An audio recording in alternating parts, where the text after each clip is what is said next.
मैं बिल्कुल भगवान में बिलीव नहीं करता। I don't believe in God, I am an atheist. मैं तो भगवान में बहुत बिलीव करता हूँ, मैं तो बहुत श्रद्धा रखता हूँ, मैं तो भगवान को बहुत मानता हूँ। एथिस्ट हो गया। उसमें भी दो कैटेगरीज आती है कि मैं तो एक ही भगवान में मानता हूँ, हमारा ही भगवान श्रेष्ठ भगवान है, इसी ने दुनिया बनाई है, यही दुनिया को चलाता है, वो मोनोथीस्ट में आ गए। या फिर भगवान जो है अलग अलग रूप में है, अलग अलग फॉर्म है, और बहुत सारे भगवान हैं जो मिलके जो है दुनिया चलाते हैं, पॉलीथेइज्म में आ गया। तो उसके बाद एक और इंटरेस्टिंग कैटेगरी वो अग्नोस्टिक की है। वो बोलेंगे यार मुझे पता नहीं कि भगवान है या नहीं है, मतलब भगवान एग्जिस्ट करता है कि नहीं करता, आई डोंट नो। उसके बाद पैंथेइस्ट आ गए। पैंथेइस्ट बोलेगा कि यार जो भगवान है ना वो कण कण में होता है, हर एक जीव में होता है, हर एक सृष्टि के एक जो भी रचनाएं की है रचनाकार ने, उन सब में जो है भगवान होता है। तो मैं ये फिलॉसफी में बिलीव करता हूँ।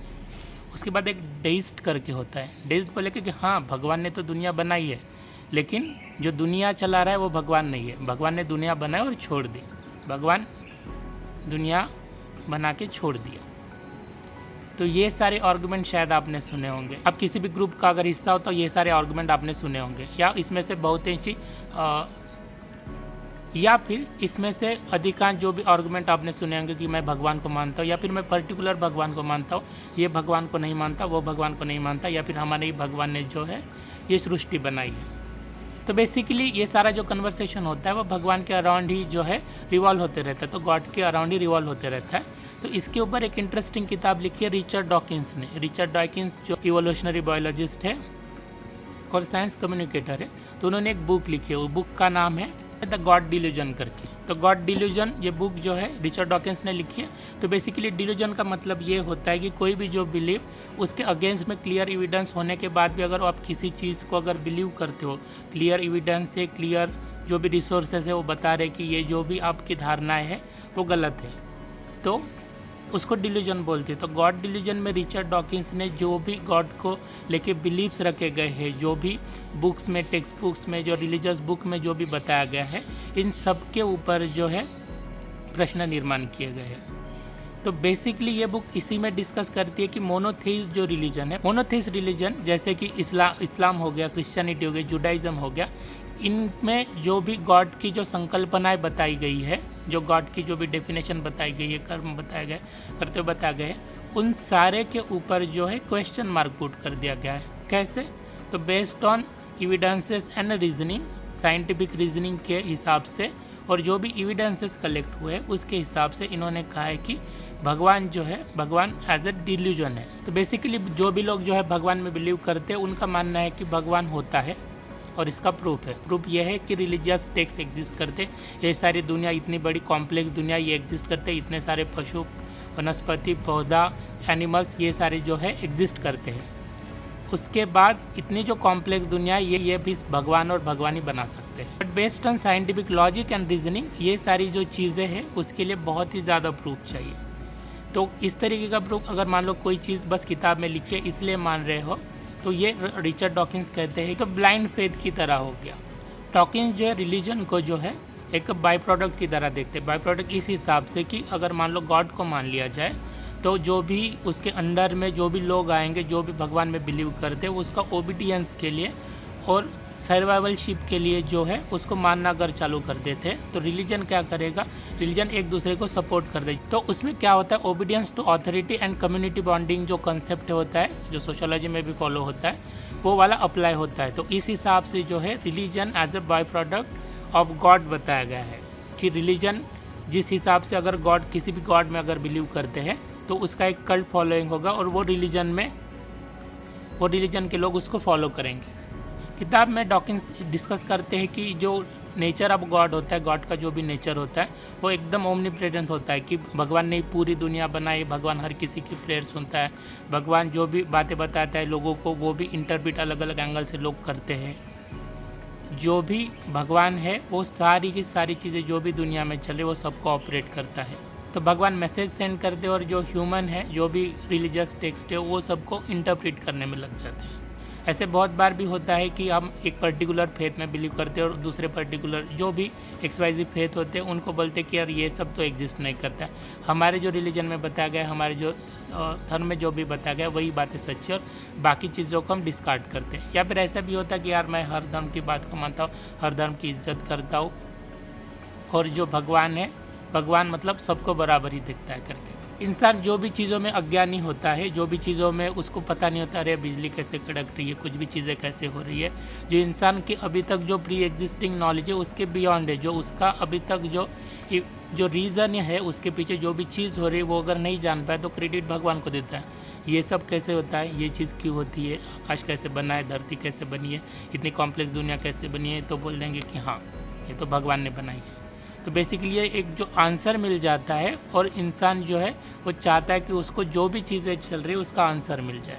अगर आंसर नहीं है तो इंसान बेसिकली बोल देगा हर किसी ने बनाई है। तो अगर किसी ने अगर बोल दिया या आपको पता है कि हाँ भगवान ने बनाई है, तो आपके माइंड में जो भी डाउट था उस चीज़ को लेकर कि बिहाइंड द मैकेनिज्म कैसे चलता है वो ख़त्म हो जाता है, या बहुत हद तक जो है रिड्यूस हो जाता है। एक जो इंटरेस्टिंग चीज़ जो आर्गुमेंट है बच्चों को लेके उन्होंने बताई कि जब बच्चा छोटा है तो उसको अपने पेरेंट्स के ऊपर, जो एल्डर्स जो भी है उनके ऊपर जो है डिपेंड करना पड़ता है कोई भी चीज़ को समझने के लिए, कोई भी चीज़ के ऊपर फॉलो करने के लिए। तो उसमें बेसिकली क्या होता है, डॉकिंस आर्ग्यू करते हैं कि कोई भी जो बच्चा है वो अथेइस्ट या थेइस्ट नहीं होता है। कोई भी जो बच्चा है, छोटा बच्चा, ईश्वरवादी या निरीश्वरवादी नहीं होता है। तो डॉकिंस कहते हैं कि बच्चा ईश्वरवादी और निरीश्वरवादी नहीं होता है, जबकि उसके माता पिता जो है वो ईश्वरवादी या निरीश्वरवादी हो सकते हैं। जैसे कि अगर मेरे पेरेंट्स ईश्वरवादी होंगे तो मैं बचपन से ही मेरे घर में जिस तरीके का माहौल रहेगा, जिस भगवान की पूजा करेंगे, जिस तरीके की बिलीफ सिस्टम रहेगी, मैं वो सबसे देख के ग्रो होते जाऊंगा और वही धारणा जो है मेरे अंदर आ जाएगी। और अगर कोई दूसरे के घर में अगर भगवान को बिल्कुल ही नहीं मानते, भगवान के बारे में कोई डिस्कशन ही नहीं होता और बोलते कि नहीं भगवान ने दुनिया ही बनाई नहीं है, और बच्चा तो छोटा है, बच्चा तो रीजनिंग नहीं कर सकता, बच्चा तो उसको तो पता भी नहीं होगा कि क्या हो रहा है क्या नहीं हो रहा है।